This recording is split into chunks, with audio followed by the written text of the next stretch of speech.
Voici une petite démonstration pour utiliser le portail de téléservice. Donc, la première chose à faire quand vous avez le lien, c'est de vous créer un compte. Donc, votre entité, entreprise, association, vous renseignez votre numéro de SIRET qui automatiquement vous reconnaîtra, remplira donc le nom de l'entité, l'adresse, le code postal, la commune. Votre compte, vous êtes monsieur, madame, vous cochez votre nom, votre prénom, votre adresse mail, très important, ne pas faire d'erreur, et le numéro de téléphone. Pour une entreprise, il vaut mieux utiliser des adresses personnelles, professionnelles, qu'une adresse générique. Et avec le même numéro de SIRET, vous pouvez faire un nombre indéterminé de comptes.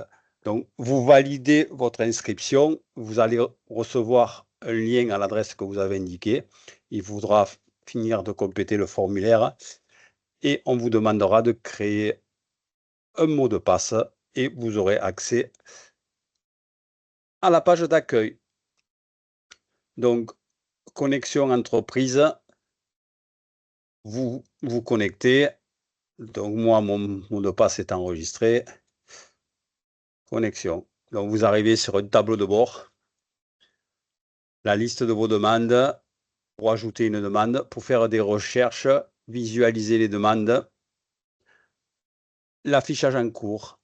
En haut, vous avez liste des demandes, liste des arrêtés, là, votre identification, votre compte. Donc là, vous pouvez changer votre mot de passe à partir de cette fonction-là. Et là, quand vous cliquez, vous avez vos informations. Donc, ce sera votre identité.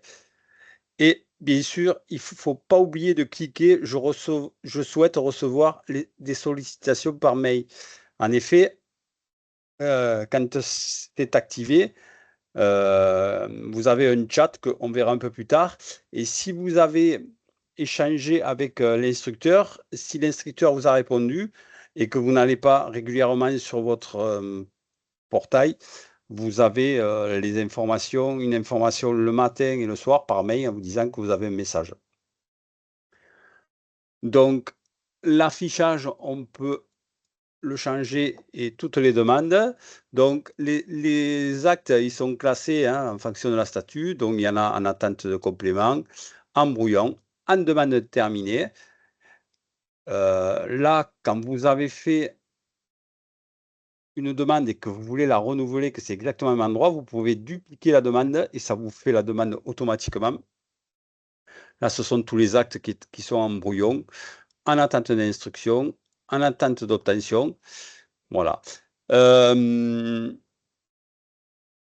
reviens sur les en cours. Voilà, donc les arrêtés en cours d'obtention. Alors, c'est un environnement de formation, hein, c'est pour ça qu'il y a beaucoup de choses.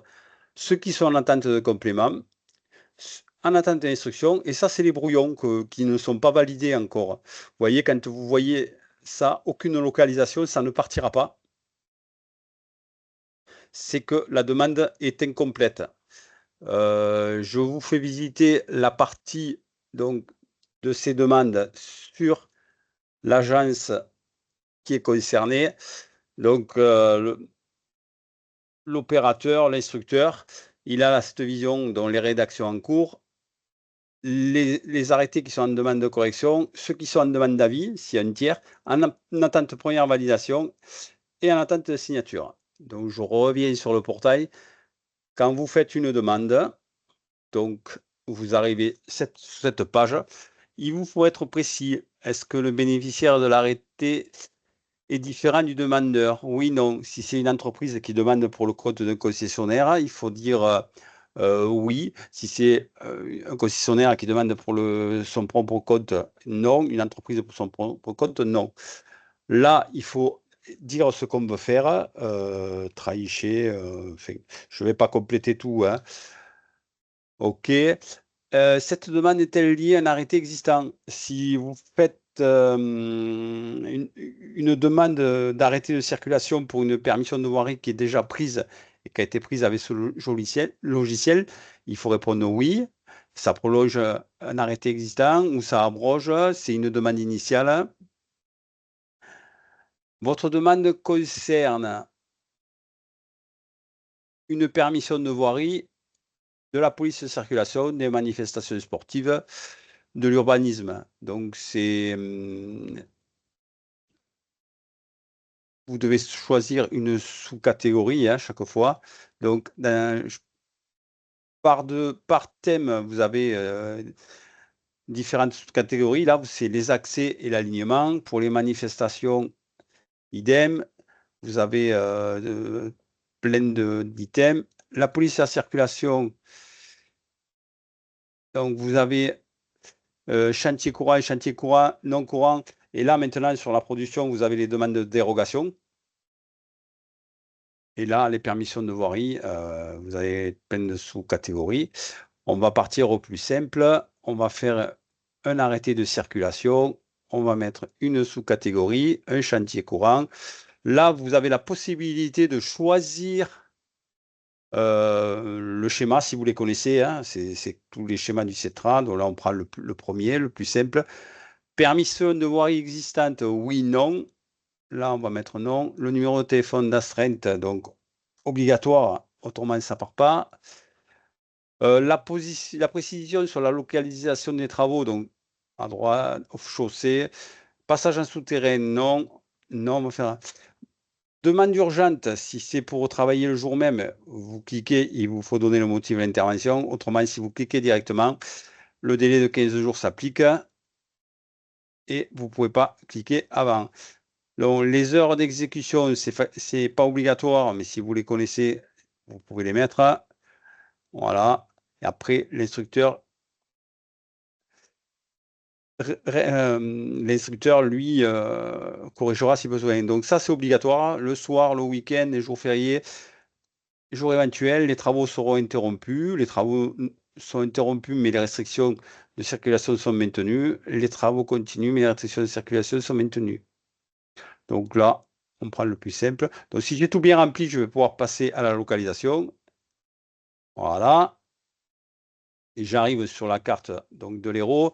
Soit je connais la longitude, la latitude, je la renseigne. Soit je sais que je vais travailler sur une commune. Je la renseigne. Je fais simple, mais voilà. Ça vient se centrer au niveau de la mairie de la commune. Je choisis une route. Alors, je n'hésite pas à zoomer, hein, parce que en fonction, si j'ai un terre-plein central, selon la position où je vais faire mon premier point et mon deuxième point, ça risque pas de le prendre. Là, je prends l'exemple flagrant. Je prends l'exemple d'un chantier où j'ai une voie verte à côté. Je vais travailler sur la voie verte. Je vais travailler sur la section courante et au giratoire. Donc, le giratoire, pour le prendre, il faut que je prenne avant. Oula, il m'a bugué. Alors, quand il y a un petit bug, on réinitialise la saisie. Voilà. Donc, j'ai dû cliquer à un endroit où il ne fallait pas.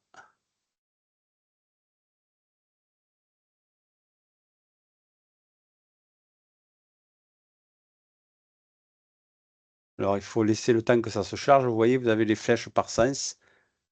Je vais faire mon point de départ là. Voilà. Donc, ça m'a rentré mon premier PR. Je voudrais englober le giratoire. Donc, je fais attention de ne pas cliquer là parce que ça va me faire bugger. Là, je viens cliquer en point d'arrivée là. Et vous allez voir qu'au niveau du giratoire, le trait s'interrompt. Donc, si vous souhaitez travailler sur la VV, le giratoire et la chaussée, vous le préciserez dans les documents fournis ou dans le chat. Là, vous avez la possibilité de choisir le satellite et si vous avez une parcelle cadastrée, de mettre le cadastre. Alors, il faut le temps qui monte. On est en version formation, hein, je rappelle, hein, donc c'est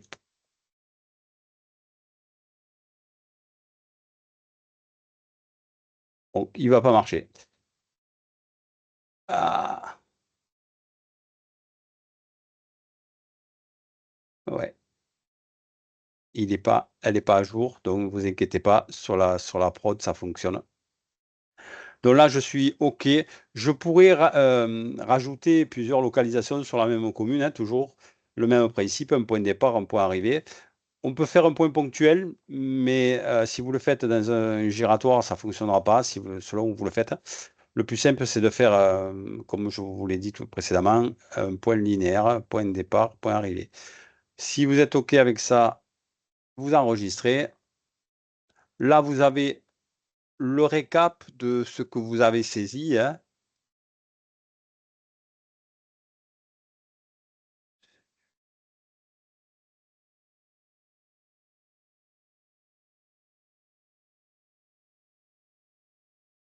Je vais pas sélectionner. Bon, là, vous pouvez, si, voilà, les empiètements. Vous pouvez en rajouter, permission de voir existante, non. Il y a tous les renseignements que vous avez portés. Il y a la localisation. Voilà. Vous pouvez en ajouter, hein, même à ce niveau-là. Quand vous êtes là, vous avez un chat. Alors le chat, c'est ce que je disais tout à l'heure, hein, vous recevez un message si vous venez pas, vous connecter. Donc, là, bonjour. Je souhaite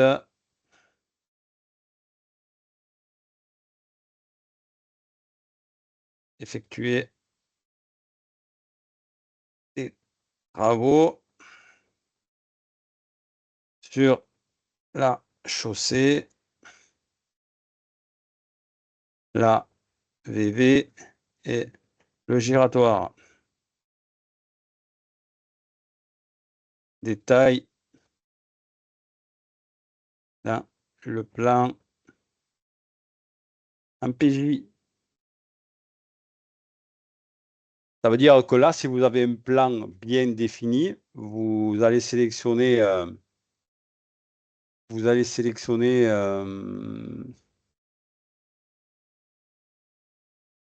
je prends un truc au hasard, description, point des travaux. Et là, vous envoyez, et là, vous envoyez à l'instruction. Donc, ça vous dit à quelle agence va recevoir. OK, c'est parti. Donc,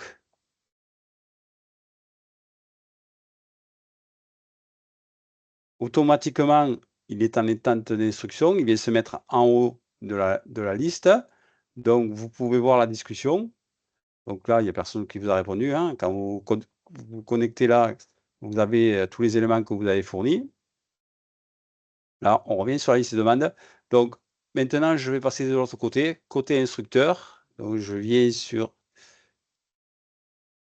ma page d'accueil. Et là, j'ai la demande qui correspond avec le message et la pièce jointe. Donc, l'instructeur, au premier coup d'œil, il voit déjà ça. Donc, s'il prend l'instruction, il a le détail. Il peut venir regarder vos fichiers joints. Voilà. Voilà, j'ai mis un détail, c'est un schéma bidon. Il peut affecter un agent. Il peut rédiger un acte. Si c'est pas complet, donc il va vous dire en attente de complément. Et là, il va vous écrire merci de me transmettre des plans au format plus précis, par exemple. Je sais pas. Voilà.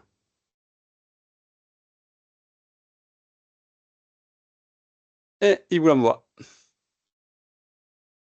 Voilà. Et votre demande est passée en attente de complément. Donc, si je reviens sur le portail, je vais rafraîchir la page.